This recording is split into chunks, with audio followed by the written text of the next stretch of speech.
Hi అండి, welcome to our channel.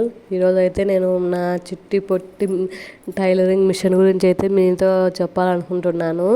ఇదైతే నేను 4 years అయింది తీసుకొని, పాప పుట్టక ముందే తీసుకున్నాను. నాకు టైలరింగ్ అంటే చాలా పిచ్చి, కానీ నాకు కుదరలేదు నేర్చుకోవడానికి. ఇదైతే ఉంటుందిలే ఇంట్లో, ఎందుకైనా మనకి ఏమైనా చినిగిపోయినవి అట్లా కుట్టుకోవడానికైనా ఉంటుందిలే అని చెప్పేసి ఆన్లైన్లో అయితే తీసుకున్నానండి. అప్పట్లో అయితే 3000 పడింది. వర్క్ ఏమో బాగానే చేస్తుందండి, కానీ మనకి స్పేస్ తక్కువ ఉంటుంది.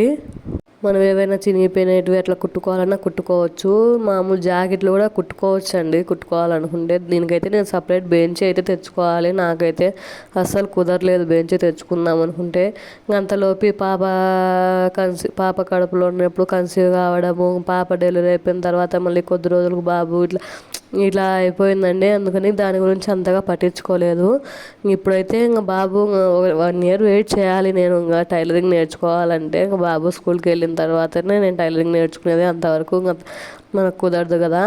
ఇక్కడైతే నేను ఏవైనా చినిగిపోయినటువంటి కుట్టుకుందామనేసి ఇక్కడ చూస్తున్నాను. దానికి కింద చిన్న లైట్ అయితే వస్తుందండి మనకి, సూదికి దారం ఎక్కించుకునే చోట. అందుకనేసి మనకి కొంచెం బెనిఫిట్ ఉంటుంది. ఇదైతే ఎలక్ట్రిక్ మిషన్ అండి.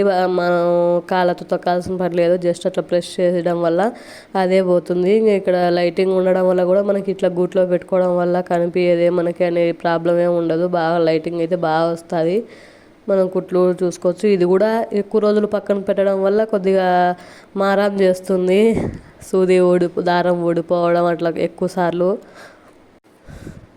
ఇది కూడా ఉంటుంది. ఇంకొక పెద్ద మిషన్ తెచ్చుకోవాలి, నార్మల్ మిషను అనేసి కొంచెం ఆలోచనలో ఉన్నానండి. ఇంకొక 1 year ఆగితే ఇంకా బాబు స్కూల్కి వెళ్ళిపోతే నేను కూడా పెద్ద మిషన్ తెచ్చుకునేసి ఇంకా టైలరింగ్ అయితే నేర్చుకోవాలి. నాకైతే చాలా ఇంట్రెస్ట్, కానీ అసలు కుదరలేదు నేర్చుకుందాం అనుకుంటే.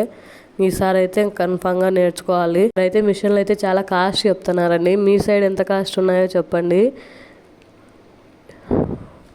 నేను ఇక్కడ కుట్టుకుంటూ ఉంటే మా బాబు అయితే అక్కడక్కడ తిరుగుతున్నాడు. ఆ పెట్టె మీద, మిషన్ పెట్టె మీద అయితే కూర్చొని కింద పడ్డాడు. మనం ఏడుస్తున్నాడే అని మనం గబగబా వెళ్ళేసి అది ఇది అంటే ఇంకా వాళ్ళు ఇంకా ఎక్కువ ఏడుస్తారు. అందుకనేసి నేను లే అంటే లేసేసాడు. మీలో ఎంతమందికి టైలరింగ్ అంటే ఇష్టమో నాకు కమెంట్ చేయండి. ఇంతేనండి ఈ వీడియోస్ నచ్చినట్లయితే లైక్ చేసి సబ్స్క్రైబ్ చేసుకోండి, కమెంట్ చేయండి. బాయ్.